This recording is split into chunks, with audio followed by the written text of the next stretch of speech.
As you are allowing your consciousness to bear witness to the sacred music underlying underneath your conscious mind, that music is going into the water of your being, of which you are over 80% water in terms of the body temple, that is, and it's catching those frequencies, catching those lyrics, catching those melodies, and basically transmuting them into chemicals in your body temple. So just being here with us with the affirmations and the purpose statements and the prayers and the music and the holy fellowship, you have already changed your life. You've already prepared yourself for a great revelation. You've already prepared yourself to be more, never less than your true self. And we welcome you into that dynamic.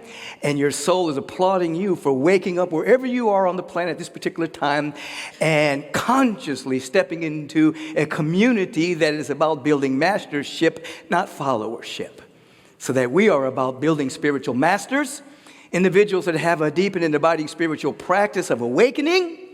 And the only thing that they are following is the sweet whisperings of their soul as our spiritual practices are opening up our soul faculty so that we can see the invisible, which is indivisible presence, hear the inaudible, which is the music of the spheres, so that our life can be a living demonstration of peace and love and harmony and wholeness and abundance and intelligence and joy that is not given by the world, but is a dimension of our intrinsic nature.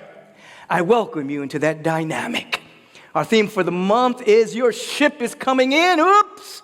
Have you sent one out? As a divine reminder, as we began last week, with a reminder that our ship is perpetually coming in.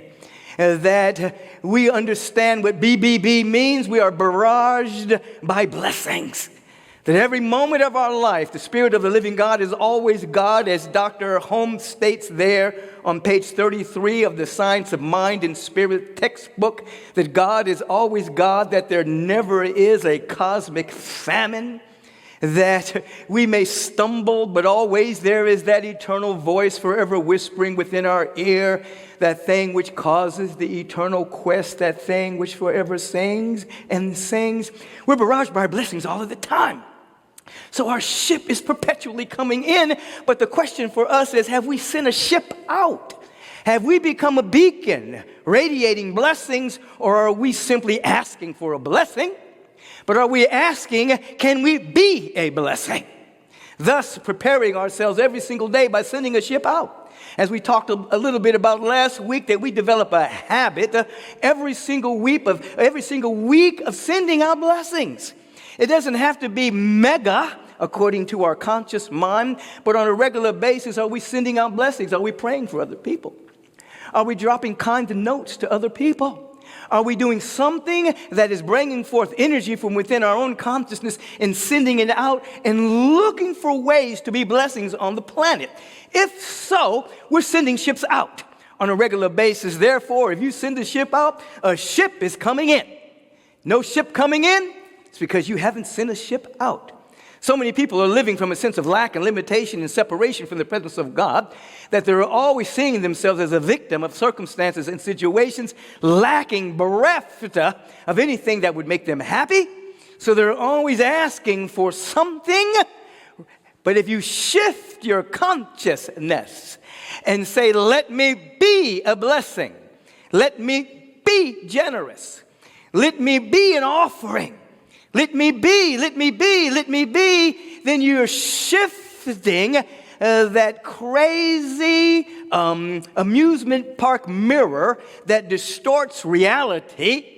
You're changing the whole mirror, and you're beginning to see that the world of effects and circumstances and situations that you think you're deriving happiness from is not where you're drawing joy and happiness from. The mirror has been distorted. No, you are bringing the presence and the power and the love of God from the depth of your being, and then seeing God everywhere. You see, let me be a blessing. Let me send the ship out. Let me be a generative, magnificent being. Let me bless everyone that's passing me up on the freeway. Let me bless the individuals that have cut me off. Let me bless the individuals that speak ill of me. Let me be a blessing. Be a lover, not a hater. Ask yourself how you can be that. And the Spirit of the living God will make you so strong you won't even notice people talking ill about you, because you'll be hearing the voice of God whispering within your soul, "You are my beloved in whom I am well pleased." And it will resound through your being. And that's all that you'll see. It's all that you will hear. And then you will be a fountain overflowing with so much good that the demonstration of such will be all of your needs being met. The demonstration of such will be the recovery, regeneration, renewal of the mental and emotional bodies. The demonstration will be you will be on a holy adventure of releasing life energy, and you will live life as an adventure to be lived rather than a problem to be solved. This is your life on God. So when you hear the topic of the day, which has something to do with moving from obligation to a sacred calling, it means that so very often individuals are living and manifesting from desperation rather than from inspiration. Inspiration is the key. And so as we expand our awareness through spiritual practice, this is something that has to be said every single week. In other words, this is not a one and done kind of thing where you just get a blessing and or you just have somebody pray for you. And, it's a spiritual practice that yields insight and revelation so that you begin to separate yourself from desperate living and trying to manifest from desperation and obligation. Till you begin to feel that there's a calling upon your soul, of which inspiration is the key. Inspiration is the intelligence and the love and the peace shot straight from the mind, heart of the infinite. So you're beginning to live life now from a calling of inspiration rather than from desperation. Now, what blocks this is that there's an overlay over our perception called thinkingness. Now, as Reverend Coco and I were teaching the life visioning process, I reminded individuals about this last Tuesday, that there's what you call thinkingness. Now, thinkingness is not just mere thought.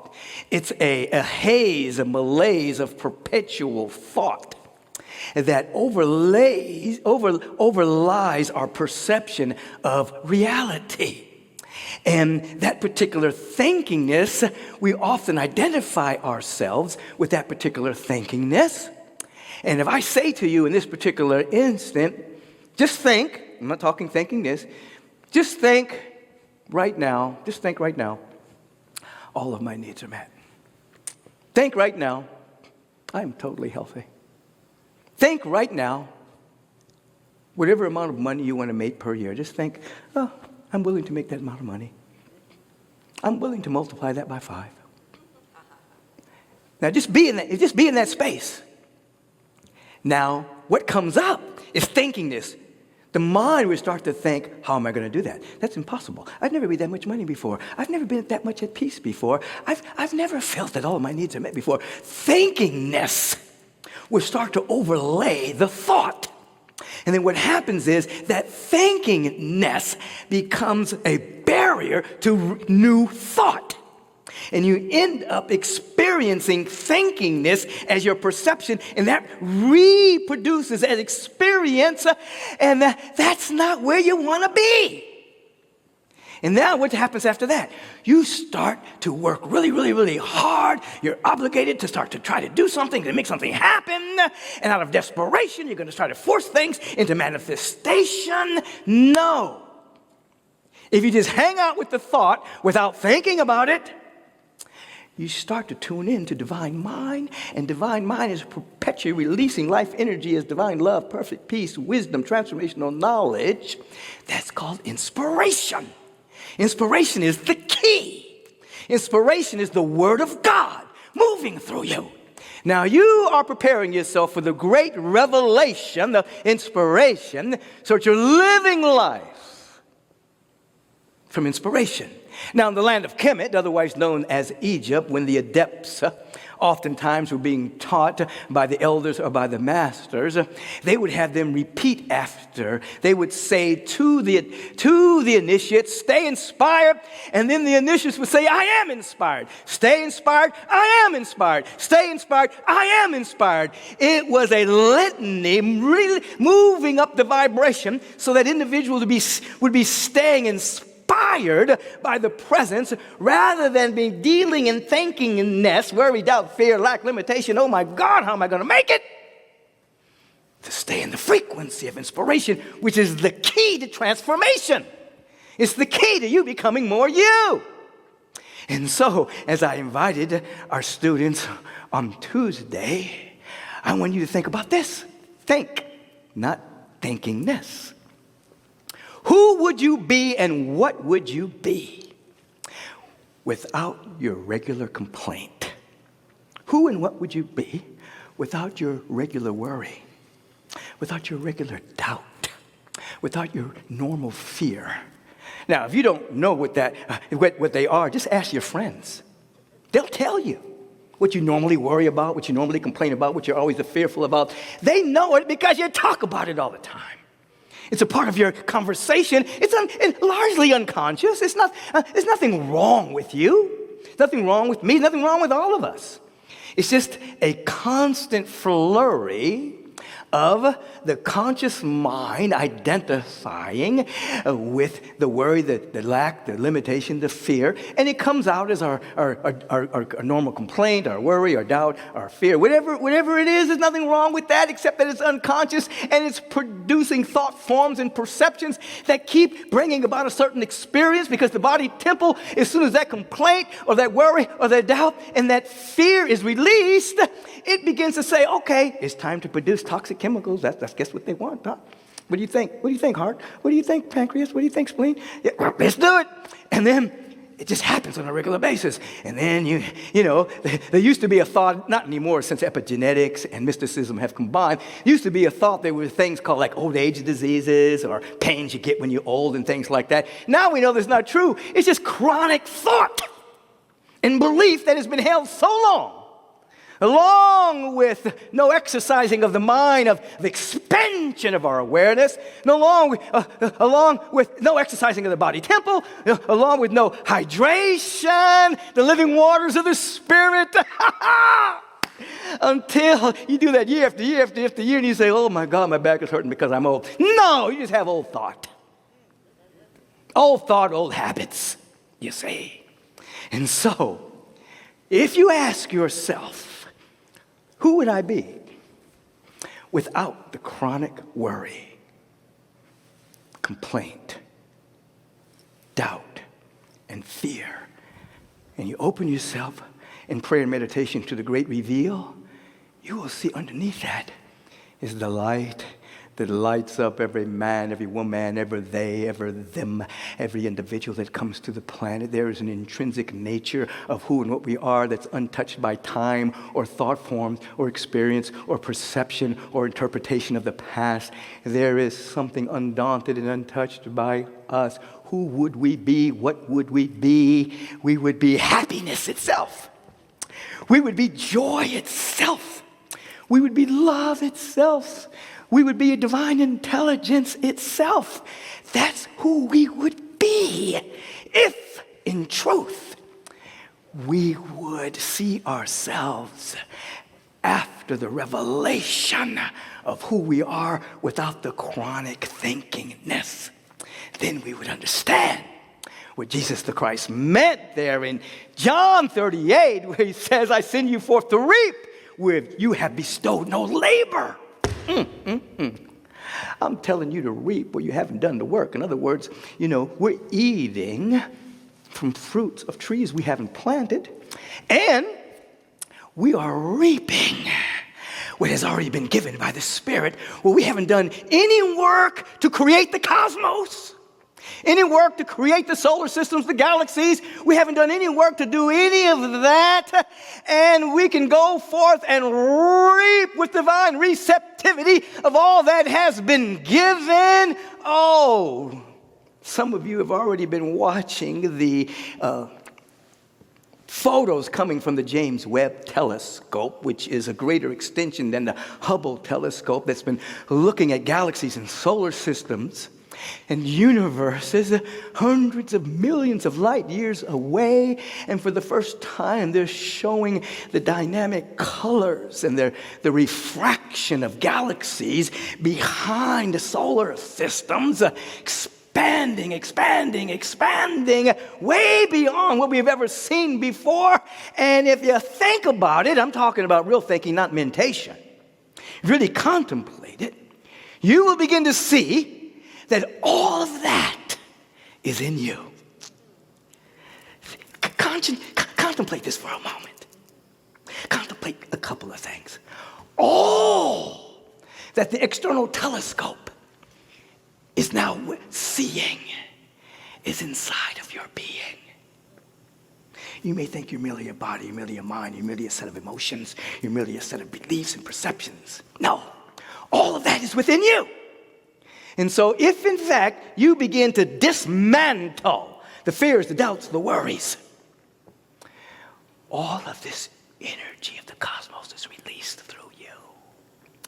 And you can begin to see the evolution of human consciousness all the way from, and when I speak of the evolution of human consciousness of mainly human beings, I'm not speaking of Kemet in Egypt because they were very advanced.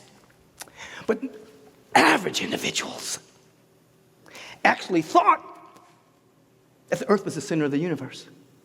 You see? And so everybody was, I'm all that, the earth is the center. Other people didn't think that. They knew the earth was going around the sun.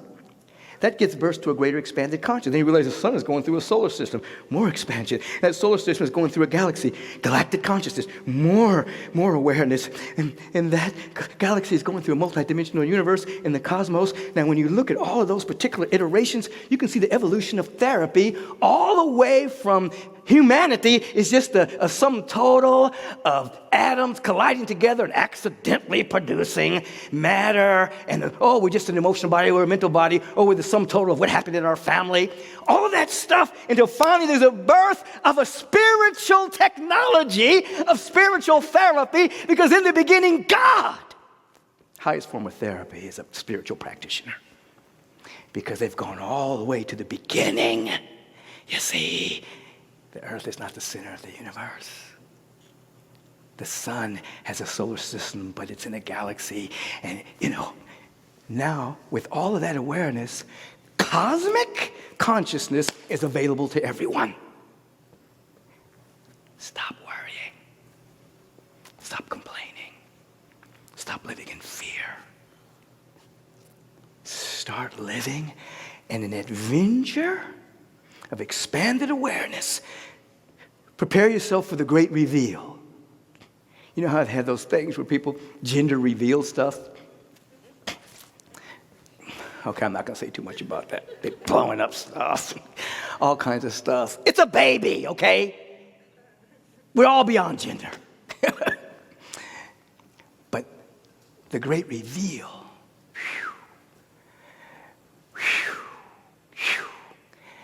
is that we are the light. The light that lights up every individual that comes to the planet. And beyond the overlay of worry, doubt, and fear, which we have normalized and habitualized, there is a light of intelligence and love.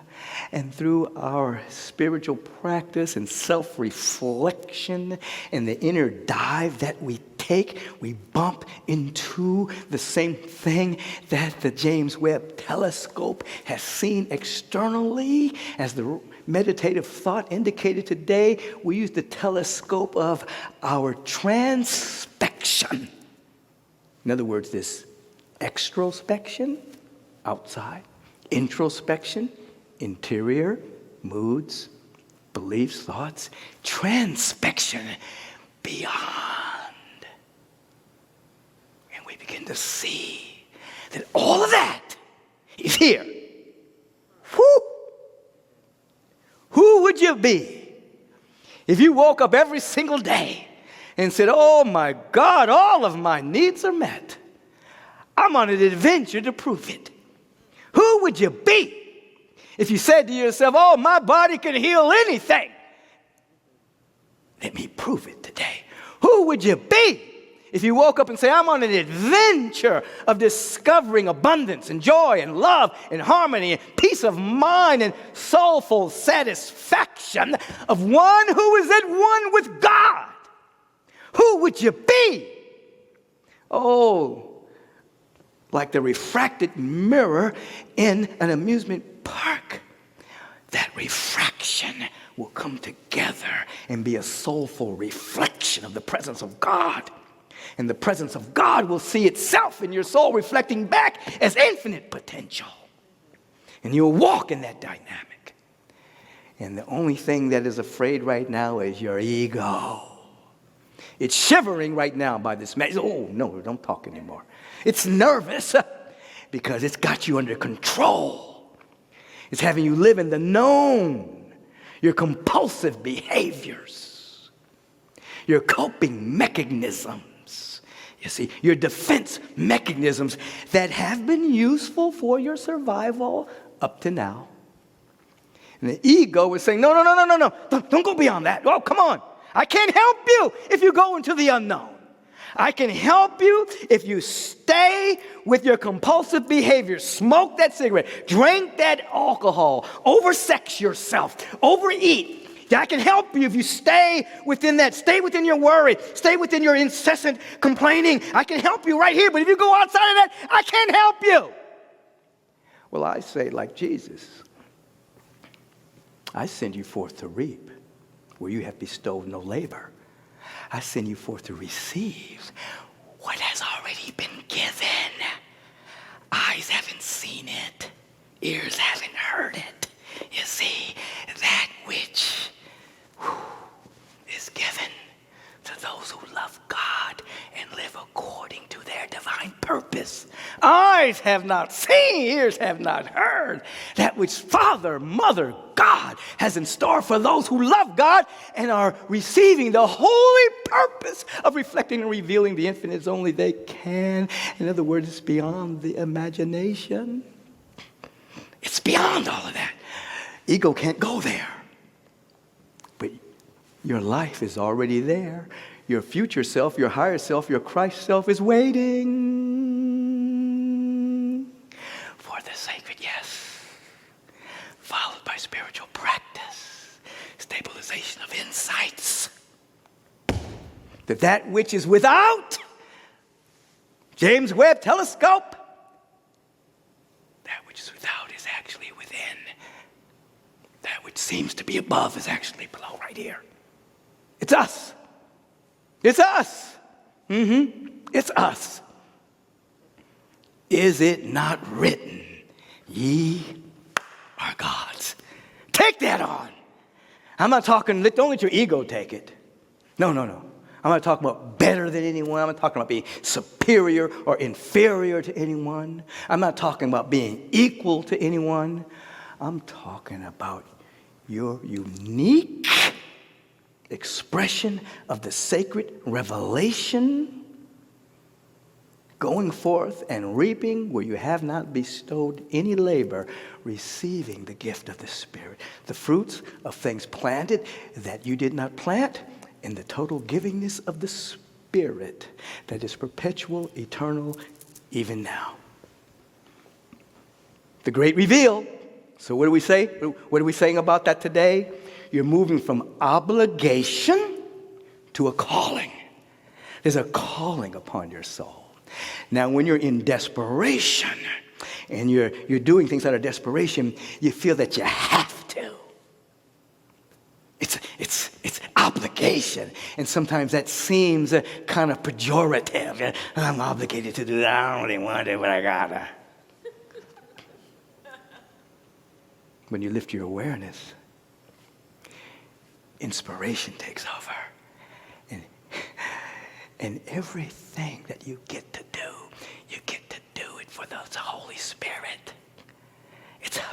saying. For some reason, this memory is in my awareness. I can remember many years ago as I was a small child, I was living on 27th Street, right off of Arlington. And I remember I'd go out in the backyard and water the lawn.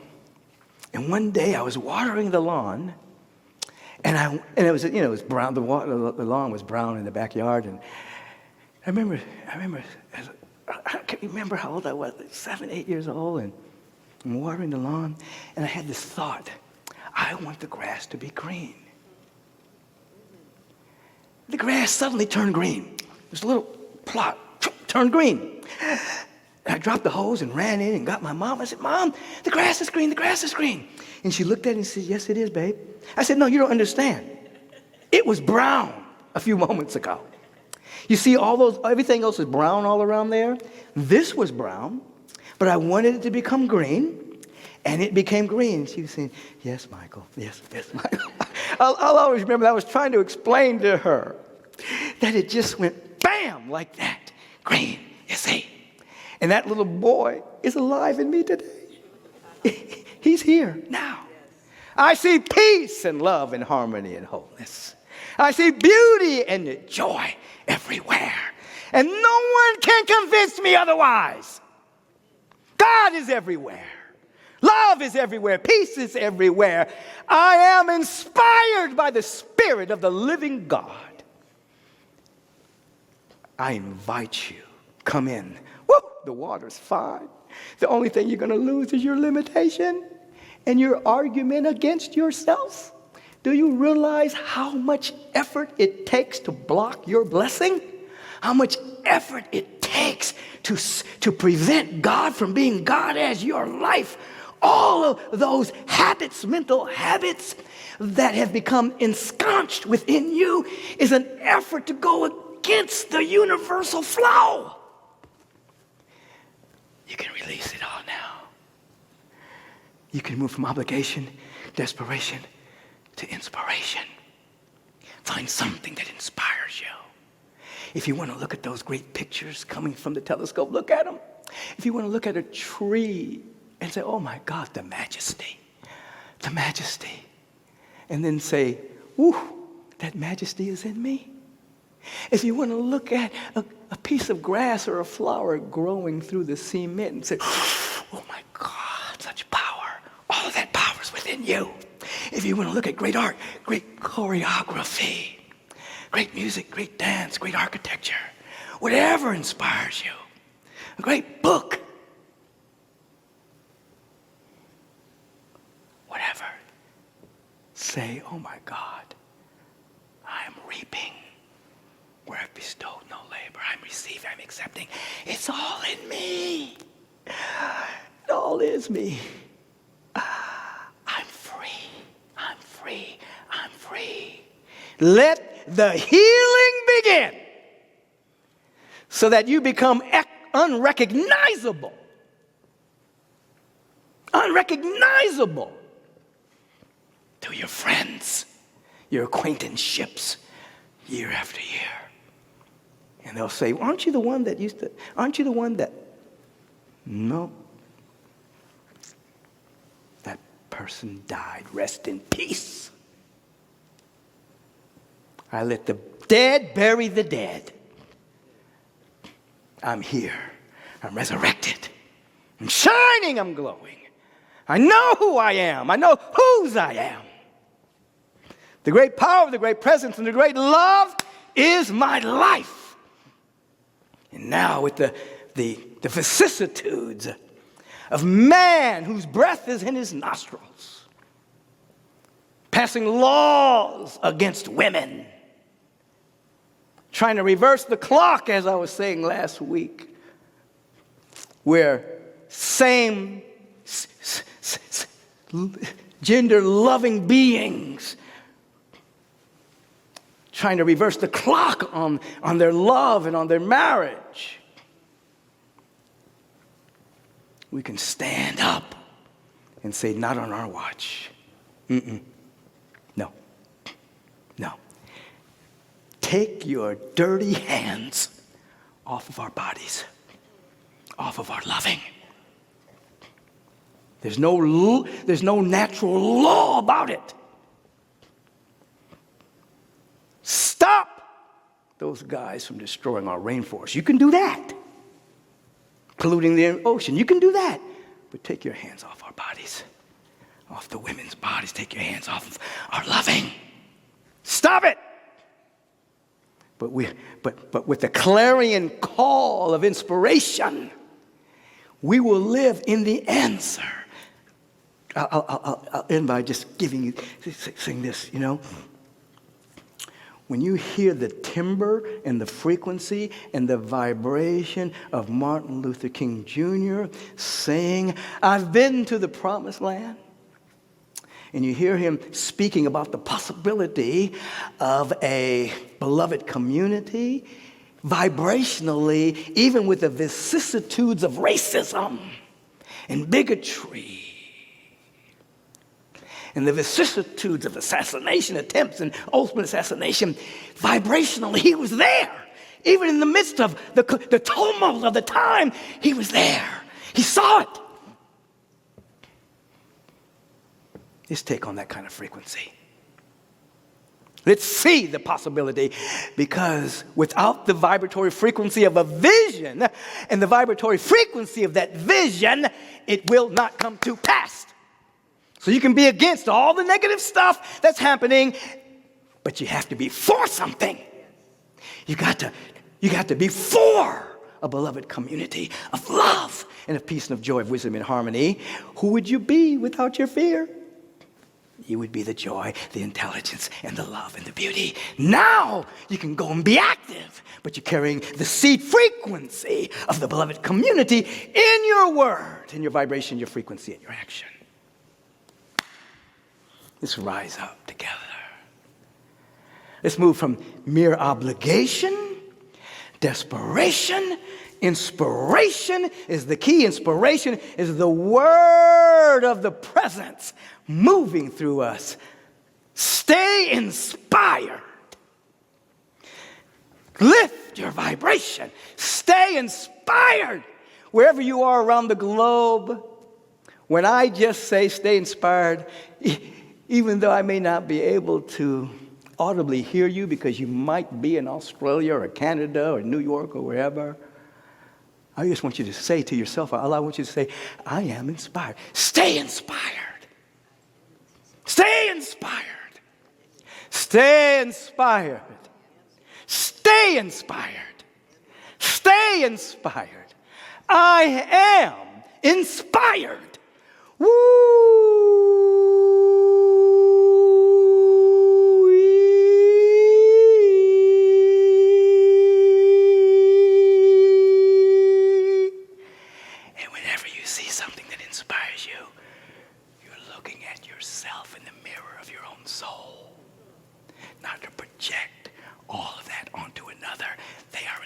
You to be you. Feel it in your bones. And then when you're inspired, you can do a little jig.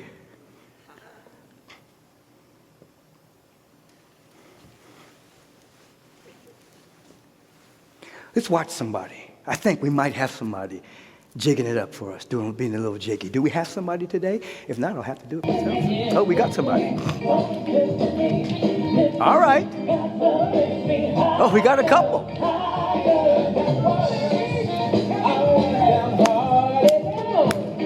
Disappointment was my closest friend. The spirit came, I hope they're watching. But you're watching.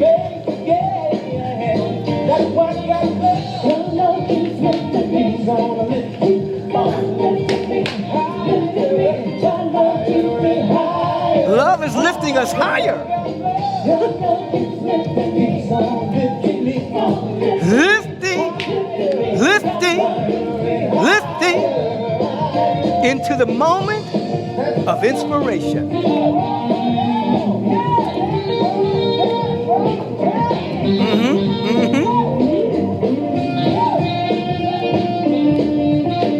One love, she says. One love. I don't have their names in front of me right now, but their nature is dancing for God. You see? And now, we know who loves us. It's the presence. It's the presence. And so we move to the groove right now. Let's move to the groove. Feel that? Invite the awareness of how deeply you're loved. Who loves you, baby? You begin to do that by just finding one or two people in your life that you know, regardless of what's going on in your life, they got your back. Like the rays of the sun, regardless of clouds of doubt, this love is always shining. And then, as you use that as a springboard, you begin to ask yourself, who made you in his own image and likeness? Who's given every quality and named it you in a unique way of configuration?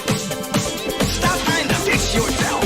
Start to see yourself. Who loves you, baby? Who's got your back? There it is. Who loves you? Who loves you? Who loves you? Who is love itself? Who loves you, baby? It's the presence that's never an absence. Who loves you? Who loves you? Who loves you, baby? Wherever you are around the globe, of love that is seeking your body to express itself through you. That your body know that there's something to be joyful. Of allowing that which does not belong to be uncovered, dissolved, and evaporated in the sunlight of God's love. And it takes back the past, rolls it up, and dissolves it into nothingness, and the nowness of this moment breaks free. Who loves you, baby? Who's got your back? Who loves you? Who loves you? Who loves you, baby? Who loves you, baby? Who's got your back? Who's got your back? Who's got your front? It's the present. Who's got your back? Who's got your back? Who's got your back? Who's got your back? Here we go. Feel into that. Take a breath here. Feel into that. As we segue from a prayer of dance in a dance of prayer and to a total transformation every day. If you allow yourself to hang there for a little while, you begin to walk in the awareness that you're divinely supported. As the music, external music, comes down, we hear another sound. The sound of silence, solitude, sacred quietude for a second. Here it is. Feel into that. Feel into that. In the beginning, God. In the beginning, the Word. In the beginning was the Word was with God, and there was nothing. Nothing. And nothing created everything out of nothing. Nothing was created without the vibrational frequency of a perfect spiritual idea. And here we are. We feel the sacred sound welling up. And we're recognizing this presence with a divine sense of gratitude. Woo! Thanksgiving. Appreciation. Come. I know you're already here. We just used the word come to make ourselves available to what's here. Come, Holy Spirit. We make ourselves available to what's over here. Come, love. We make ourselves available to what's already here. Come, peace. We make ourselves available to what's already here. Come, wisdom. We're coming to ourselves. And in this divine recognition, we see like we have never seen before. All of the power, all of the presence here and now. And in this divine recognition, I begin to see the power, the presence, and the love of God everywhere shining brightly. I feel my oneness with this presence. And I can say unequivocally, I am what thou art, and thou art what I am. No distance, no separation, no otherness, no other power, no other place. One mind, right here, right now. Woo! And the word is spoken. Let there be peace and love and joy and beauty and harmony. I speak the word for each and every one of us, knowing there's only one of us. And the word is now becoming flesh as all needs met. As every organ, action, function of our being, oh my God, we're inspired to be whole. We're inspired to be creative agents of the Spirit. We are inspired to have all of our needs met. We are inspired to not waste this incarnation with incessant worry, but to move into the field of inspiration that we can bring forth the beauty of the Spirit. Blessing, we're sending some ships out right now. Spiritual, holy, infinite presence. We've got our ship together.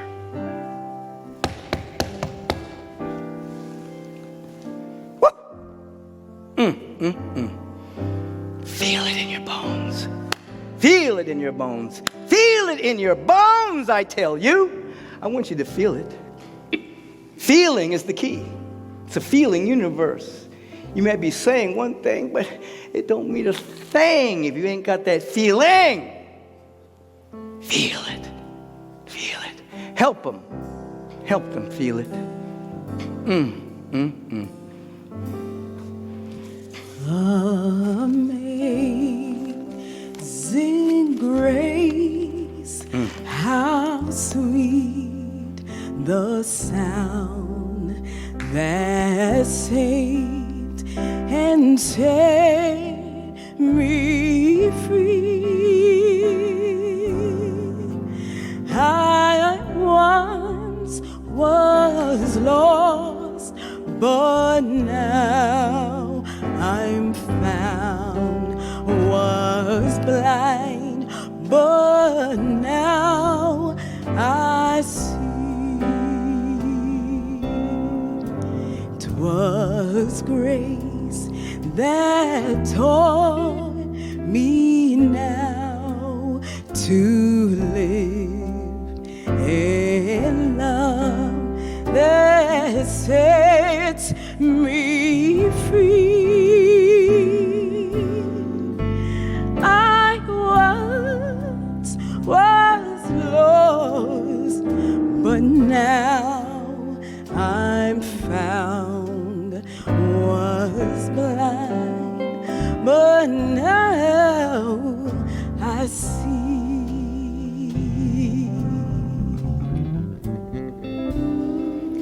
We once were blind.